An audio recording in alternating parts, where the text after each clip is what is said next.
Hey, this is Meredith's husband. I've got some SEO advice for you, but I'm going to keep it really simple so that you can understand it, so it makes sense, and most importantly, so you can actually use it.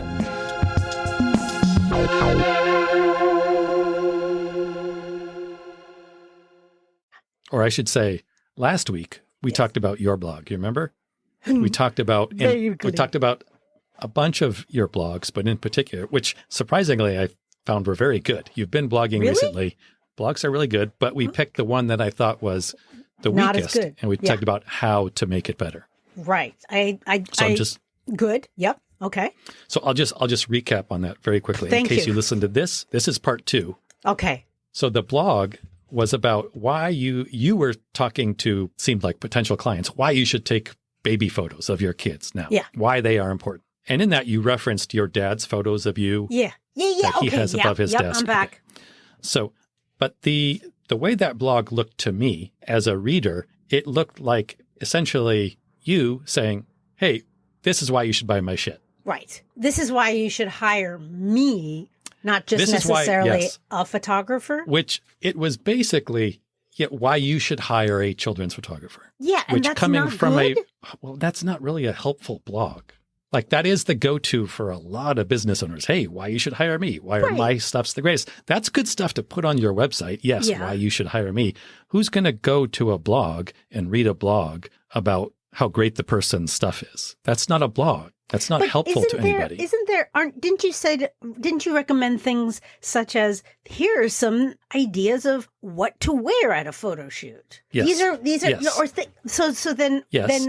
then tell me how the tangent of this is why photos are important, because people go online and they say, and they type in searches like, what should I wear in photos? Right. To look skinny, to look tall, to look better. Right. People are searching for that. They are looking for those answers. Now I'm seeing. You can also send your potential clients there after they've hired you before their session. It's a resource for a couple different audiences. Just saying, hey, you should hire me to take your kids' photos. Here's why. That's not really helpful. It's not like to differentiate me from other. That's what your website is for. Okay. Your website is to sell your wares. Right. To differentiate yourself, to show your photography. Your blog is there to help people. Okay. Not to sell people. Help people, not sell people.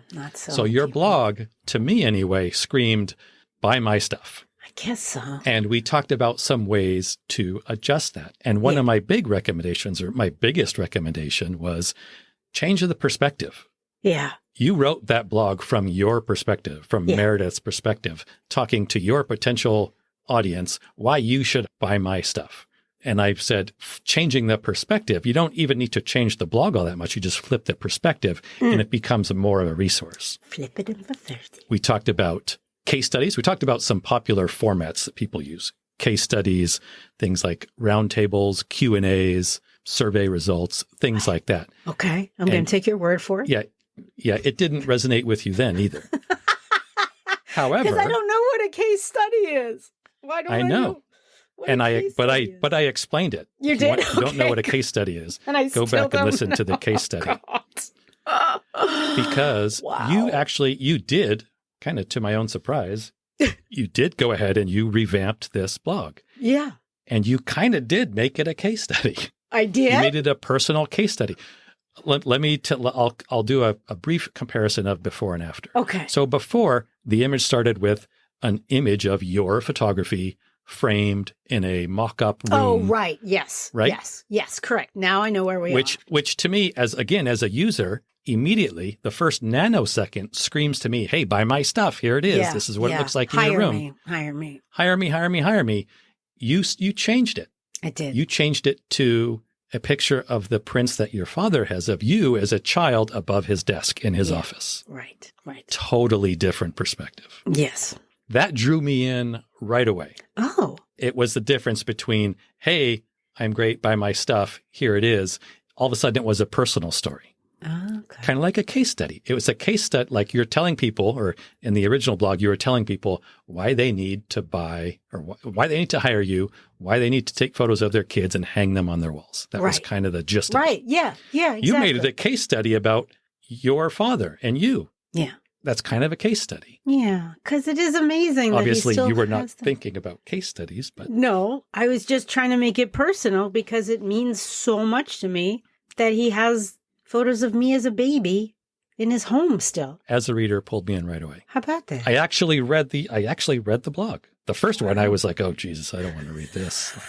But I actually read this one. I think you rewrote, like I said, I didn't read the original, but I think you rewrote the text as well. I can't remember. I thought it was very interesting. You took the original photo, the kind of stock photo of your photography hanging on a wall in a frame. You moved it down, still in there, but it's smaller. It's towards the end. Okay, fair enough. I accept that as a reader. Like, it's what you do.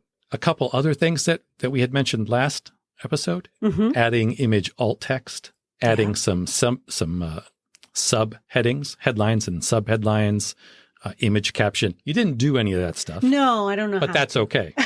Yeah, that's okay. We can do that in a next round. Just the change in perspective makes it infinitely better. Wow. Okay. Now, I would say, how do you take it a little bit further? Like now I think it's a good blog. Okay. Or it has a whole lot more potential. Has more potential is what I'm hearing. Right.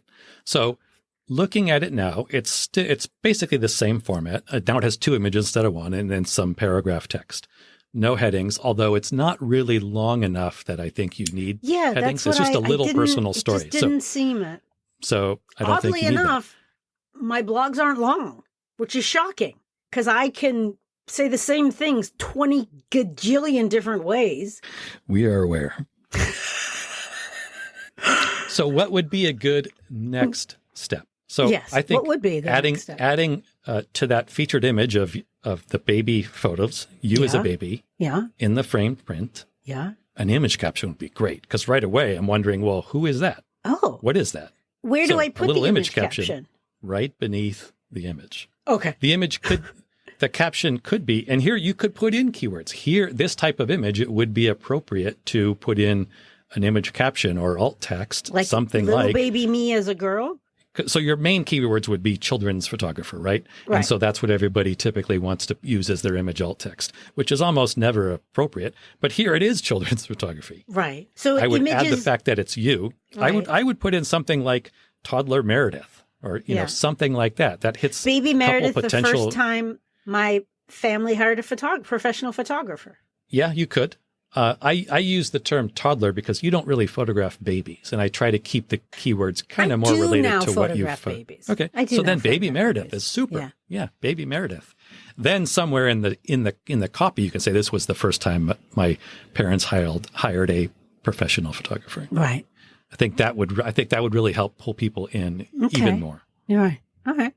Thank you. Then my feeling at looking at the blog is that it was good, but it just kind of ended. Yeah. There was no real call to action. Yeah. Now, call to action, I don't mean in the sense of like your website call to action, like a button that says hire me, contact me, book a session. Not that kind of call to action, but something for the reader to then do.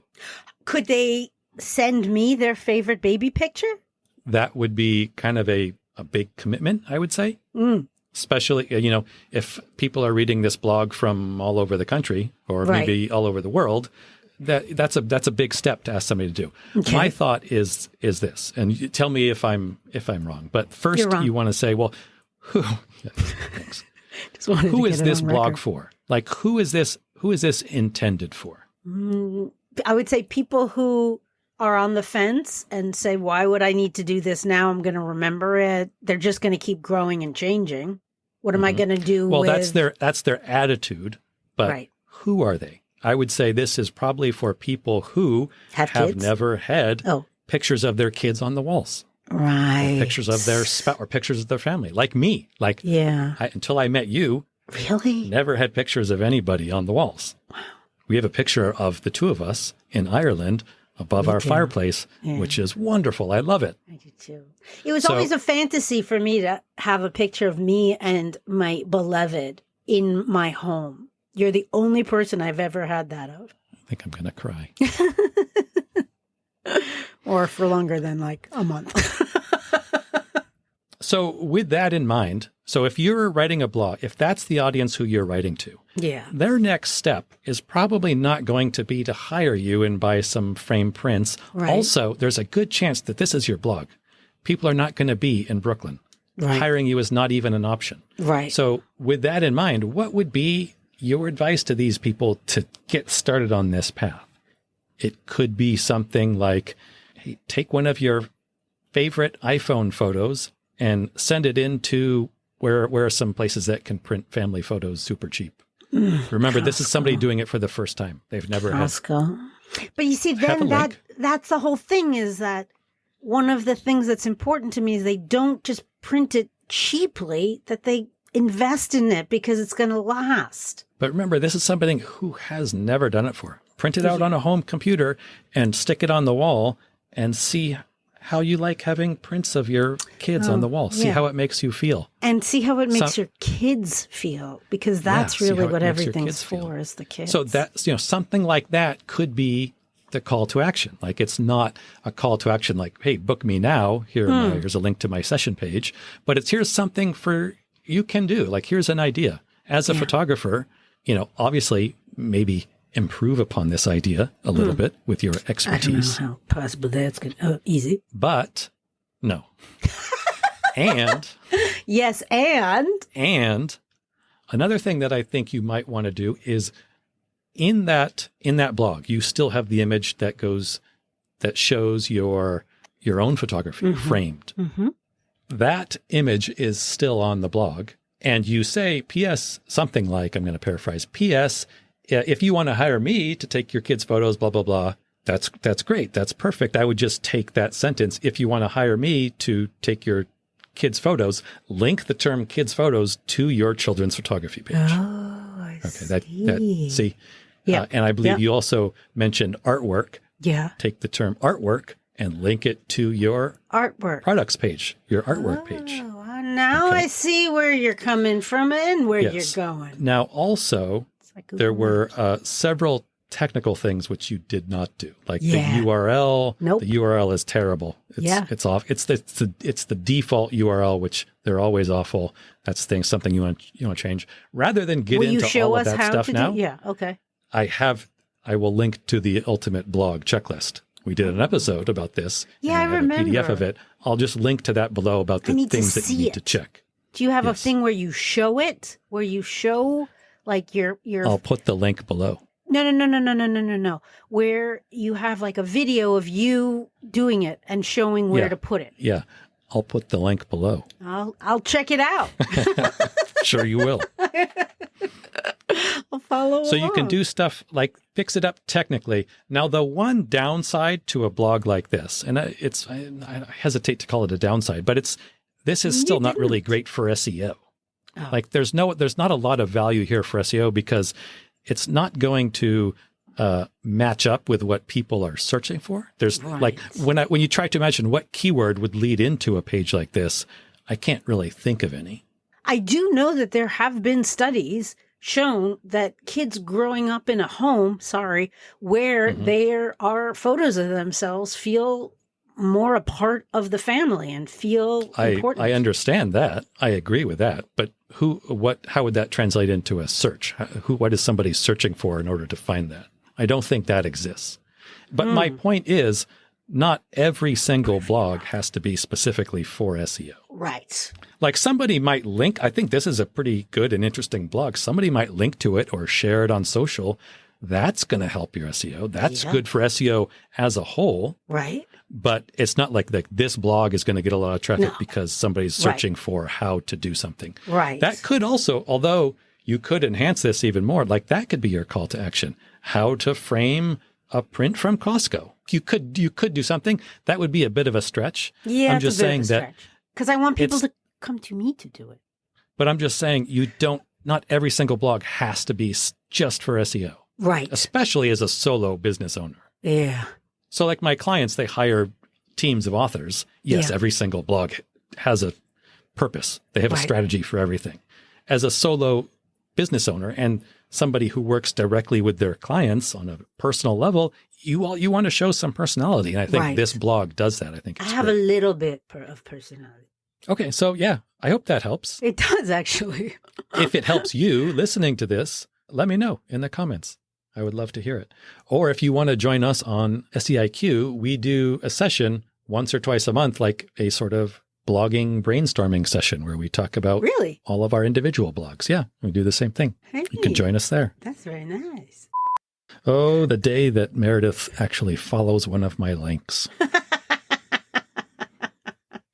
Hey, thank you so much for listening. We really hope that you find this helpful and useful. And if you do, what you could do for us as a thanks would be to, drumroll please, yes, leave a review. Yes, everybody says it, I know, but it really does make a difference. Take 3 seconds, leave as many stars, say something really nice about what you like about the podcast and maybe why other people would like it. It would mean the world to us, especially my husband. That better? All right, I'm going to try one where I'm not going to be charming.